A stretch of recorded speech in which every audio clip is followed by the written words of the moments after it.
안녕하세요. 까치살모입니다. 조만간 K3 전차의 기술 실증용 시제 전차의 개발이 시작됩니다. 그래서 오늘은 그 이야기를 해볼까 하는데요. 그 전에 앞서서 저번 영상에서 제가 좀 잘못 이야기한 부분이 있는 것 같아서 그 부분을 정정하도록 하겠습니다. 저는 저번에 KF-21의 양산 가격을 유니코스트로 1000억쯤 한다고 이야기했는데요. 제가 1000억이라고 이야기한 근거는 각 회사의 KF-21 전투기의 초도 생산 계약 금액을 기준으로 한 것이었습니다. 참고로 제가 올려드린 각 회사의 계약 금액은 각 회사들이 전자공시, 그러니까 정식으로 밝힌 내용이므로 틀릴 수는 없습니다. 그래서 각 회사들이 발표한 내용에 따르면 대당 가격은 1111억쯤 하는 거죠. 이것도 틀릴 수는 없습니다. 각 회사들이 전자공시에 밝힌 내용을 기반으로 20대로 나눈 거니까요. 여기까지는 틀릴 수가 없는 부분인데요. 문제는 이게 KF-21의 프로그램 코스트라는 것입니다. 그런데 우리들이 일반적으로 접하는 각 나라들의 전투기 가격은 주로 유니코스트입니다. 당장 제가 이야기했던 F-35의 가격인 8,250만 달러만 해도 이건 공장 생산 가격입니다. 아마 정확한 건 아니지만 이 가격은 엔진 가격을 뺀 가격일 거라고 봅니다. 그러니 우리의 KF-21을 이런 가격과 비교하기 위해서는 KF-21의 유니코스트의 가격을 알아야 하고, 그래서 저는 1111억에서 10%를 뺀다고 했는데요. 솔직히 프로그램 코스트에서 유니코스트를 구하기 위해서 10%만 뺀다는 건 말도 안 되죠. 보통은 프로그램 코스트에서 30% 이상을 빼는 게 일반적이고, 요즘은 각 나라들이 무기 도입 계약을 하면서 정비 계약까지 같이 해서 심지어는 프로그램 코스트가 유니코스트의 100%를 넘는 경우도 흔합니다. 그럼에도 불구하고 제가 왜 10%만 뺐냐면요. 우리 KF-21의 생산 계약 가격을 각 회사들이 이야기한 가격이 프로그램 코스트이기는 하지만 이 프로그램 코스트에는 많은 부분을 포함하고 있지 않다고 생각을 해서입니다. 한마디로 국내 업체와의 계약이니 모든 걸 포함한 프로그램 코스트라고 보지 않은 겁니다. 그 근거로 제가 이야기한 게 엔진 공급 회사인 한화에어로스페이스가 엔진을 딱 40대만 공급하고 예비 엔진은 공급하지 않는다고 제가 이야기했는데요. 이 부분에서 제가 좀 실수를 한 것 같습니다. 왜냐하면 한화에어로스페이스가 공급하기로 한 엔진이 수량이 딱 40대가 아닐 수도 있겠다는 생각이 들어서입니다. 당장 한화에어로스페이스 측 관계자의 언론 인터뷰 내용을 그대로 옮기면요. 한화는 이번 계약을 통해서 KF-21에 탑재되는 F414 엔진 40여 대와 예비 모듈을 납품하기로 했다고 나옵니다. 그래서 딱 40대라고 이야기한 게 아닙니다. 그런데 제가 그걸 착각을 한 것 같습니다. 그래서 이번 계약을 통해서 한화에어로스페이스가 공급하는 엔진은 정확히 40대가 아닐 수 있고 최소 한두 대의 예비 엔진이 포함되어 있을 수 있다는 생각을 했고, 예비 모듈까지 포함하면 실질적으로 제가 프로그램 코스트에서 유니코스트를 계산할 때 10%만 차감한 건 잘못되었을 수도 있겠다는 생각이 들었습니다. 그래서 결론은 실제 KF-21의 유니코스트는 제가 말했던 1000억보다 더 낮을 수 있으며, 어쩌면 저번에 카이가 태국에 제안했던 대당 890억이 실질적인 KF-21의 유니코스트가 아닐까 하고 조심스럽게 예상을 해봅니다. 아무튼 이 점은 제가 잘못 이야기한 것 같아서 정말 죄송합니다. 그럼 다시 본론으로 돌아와서 드디어 K3 전차의 기술 실증용 시제 전차의 개발이 올해부터 이루어질 거라고 합니다. 현재 이 사업은 올해인 2024년부터 시작을 해서 2028년 12월까지 사업을 할 거라고 하고요. 사업비는 대략 500억 정도 한다고 합니다. 그런데 당연히 여러분도 고작 500억으로 4세대 전차를 개발한다니 말이 되느냐 하는 생각이 드실 텐데요. 당연히 500억으로 4세대 전차를 개발할 수는 없습니다. 이건 어디까지나 말 그대로 4세대 전차의 시제 차량을 제작하는 비용이고, 이미 우리나라는 4세대 전차의 구성품은 따로 개발에 들어갔기 때문에 지금 개발하고 있는 기술을 활용하게 되므로 별도로 4세대 전차의 구성품을 개발할 비용은 필요가 없고, 이미 개발된 구성품을 실제로 제작해서 조립만 하면 되기 때문입니다. 아마 아실 분들은 알겠지만요. 전에 제가 앞으로 우리나라의 K3 전차가 어떻게 만들어질지를 예상하는 영상을 여러 개 올린 적이 있고, 그리고 그걸 정리해서 재생 목록에 올려둔 것도 있으니 앞으로 우리가 만들 K3 전차가 어떤 모습인지 궁금한 분들은 그 영상들을 보시면 되고요. 제가 그 영상을 만들 때 근거로 삼은 게 우리나라는 2022년 12월부터 2026년 11월까지 총 사업비 450억 원 정도를 들여서 차세대 전차용 저소음 동력장치 및 대구경 무장설계 기술이라는 사업을 하고 있기 때문에 그걸 기반으로 만든 영상이었습니다. 그래서 우리가 개발한다는 차기 전차의 기술 시범 전차는 제가 예상한 그대로의 모습으로 나오게 될 겁니다. 당연히 제가 예상한 게 이미 우리가 개발하고 있는 4세대 전차 구성품 개발 사업을 기반으로 한 거니까 그럴 수밖에는 없는 것이고요. 그러나 그래도 궁금할 분들이 있을 테니 대략적으로 이야기해드리면, 우리의 4세대 전차의 모습을 조금은 설명을 하자면요. 우선 무인포탑의 캡슐형 승무원실, 그러니까 전차의 차대 앞쪽에 3명의 승무원이 나란히 캡슐형으로 보호되는 승무원실에 앉게 되고, 당연히 이 승무원실은 캡슐형으로 방어되는 구조입니다. 그리고 주포는 130mm를 사용하게 됩니다. 이미 우리 현대위하에서 130mm 주포를 개발 중이고, 풍산에서는 130mm용 전차탄을 개발하고 있기 때문에 이게 적용되고요. 그리고 우리나라의 전차 장갑제 제조회사인 삼양컴택이 국방과학연구소와 공동으로 MMC 장갑을 개발하고 있다는 이야기를 제가 여러 번 해드렸는데요. 그래서 우리의 차기 전차에는 바로 이 삼양컴택이 개발하고 있는 MMC 장갑을 적용하게 됩니다. 참고로 MMC 장갑이란 독일의 레오파르트 2 A7 전차에 장착된 장갑으로 기존 장갑 대비 최대 30%의 추가 방어력을 제공한다는 장갑입니다. 현재 이 MMC 장갑을 개발에 성공한 나라는 독일과 미국뿐이라고 알려져 있고, 당연히 우리나라도 개발 중이며, 그리고 너무도 당연히 우리의 차기 전차에는 이 MMC 장갑이 들어갑니다. 그럼 동력 시스템은 어떤 게 들어가느냐? 지금 우리의 차기 전차의 기술적 기반이 되는 차세대 전차용 저소음 동력 장치 및 대구경 무장 설계 기술에서는 수소연료 전지 기반의 전차 동력 시스템을 개발하고 있습니다만, 당연히 이게 실용화되려면 멀었기 때문에 2028년까지 개발되는 우리의 시제 차량에는 들어갈 수가 없습니다. 그래서 개발 일정상 우리의 K3 시제 차량에는 우선은 일반 엔진이 들어갈 거라고 합니다. 다만 수소 동력은 2028년까지 개발하는 건 불가능하기에 안 되지만, 지금 우리나라는 기갑 차량용 하이브리드 추진 체계도 개발하고 있기 때문에 이 하이브리드 추진 시스템이 2028년까지 충분한 완성도를 보인다면 하이브리드 시스템이 탑재될 가능성은 있다고 합니다. 그러나 기본적으로는 기존 방식의 엔진이 들어갈 것으로 보입니다. 그리고 시간이 없어서 NGVA는 적용되지 못할 것으로 보입니다. NGVA란 나토 범용 차량 아키텍처라는 것으로 제가 전에 여러 번 설명한 적이 있는데요. STANAG 4754 나토 표준이라고요.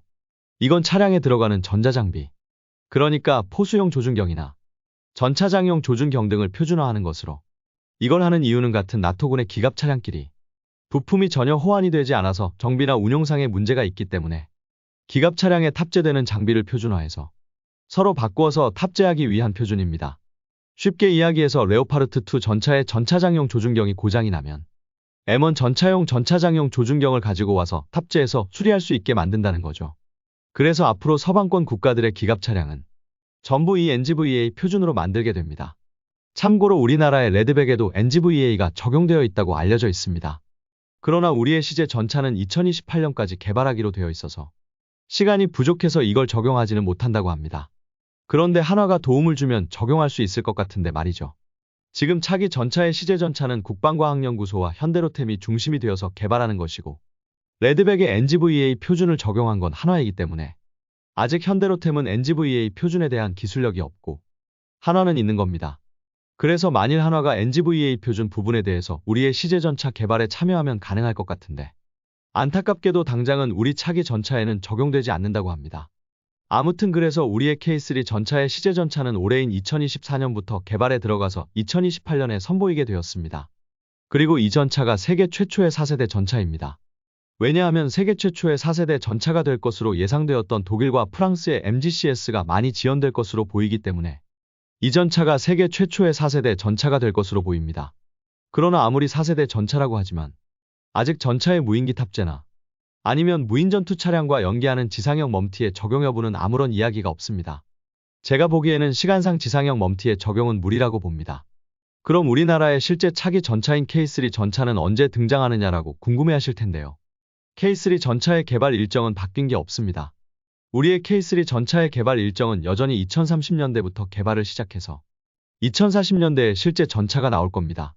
솔직히 여러분도 알겠지만 우리 주변에는 현재 우리의 주력 전차인 흑표 전차조차도 위협할 전차는 존재하지 않기 때문에 당장은 K3 전차의 개발이 급할 게 없다는 게 우리 군의 입장입니다. 그래도 지금 우리의 경쟁 상대인 독일 등에서는 속속 신형 전차가 등장하고 있는데 일이 느긋하게 해도 되냐라고 했을 때 걱정하지 않으셔도 됩니다. 왜냐하면 독일과 프랑스의 4세대 전차인 MGCS도 2040년대에 나올 거니까요. 여러분도 알겠지만 독일과 프랑스는 MGCS라는 4세대 전차를 개발 중이고 이게 최근에 1단계 개발에 합의를 했습니다. 프랑스와 독일은 2024년 4월 26일에 MGCS 1A 단계 이행에 드디어 합의를 했습니다. 그러나 이건 솔직히 합의가 많이 늦어진 겁니다. 원래 MGCS는 2028년까지 체계 실증을 끝내고 2035년까지 양산 준비를 마친다는 계획이었습니다. 그런데 프랑스와 독일의 합의가 늦어지면서 사업은 많이 지연되게 되었고, 그래서 지금은 2040년대 중반까지 양산 준비를 끝낸다고 계획이 변경되었습니다. 그러다 보니 4세대 전차의 시제 전차도 우리가 먼저 나올 것으로 보이고, 그래서 세계 최초의 4세대 전차는 우리의 전차가 될 가능성이 높아졌습니다. 그리고 제가 보기에는 이 사업은 중간에 파토날 가능성도 높습니다. 왜냐하면 지금 독일과 프랑스의 관계가 예전 같지 않습니다. 이게 무슨 말이냐면 과거 그나마 MGCS가 잘 진행된 건 독일이 양보를 많이 해서입니다. 그런데 독일의 총리가 메르켈 총리에서 마르틴 슐츠 총리로 바뀌면서 이게 많이 바뀌었습니다. 한마디로 과거에는 메르켈 총리가 프랑스에 많은 걸 양보했고, 그래서 사업이 원만하게 진행된 건데요.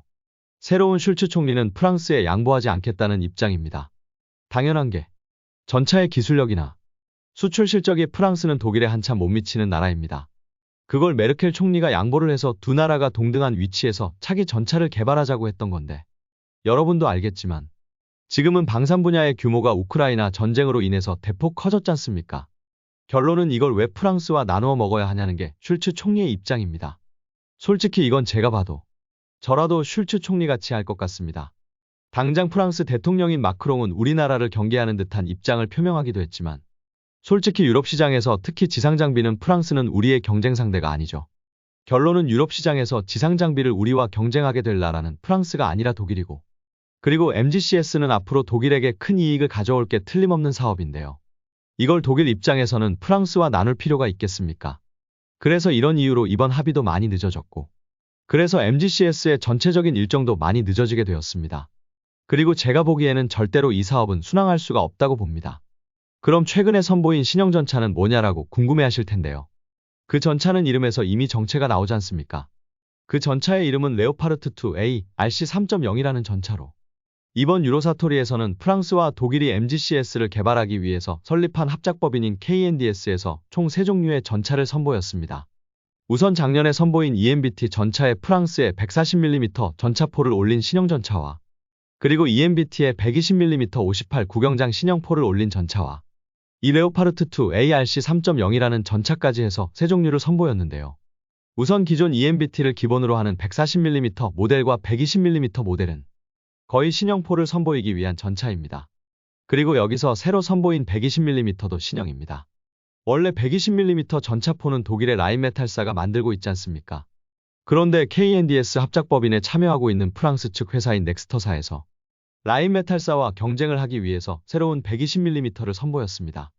지금 서방권 전차들의 주력 120mm는 독일 라인메탈사의 L55인데요.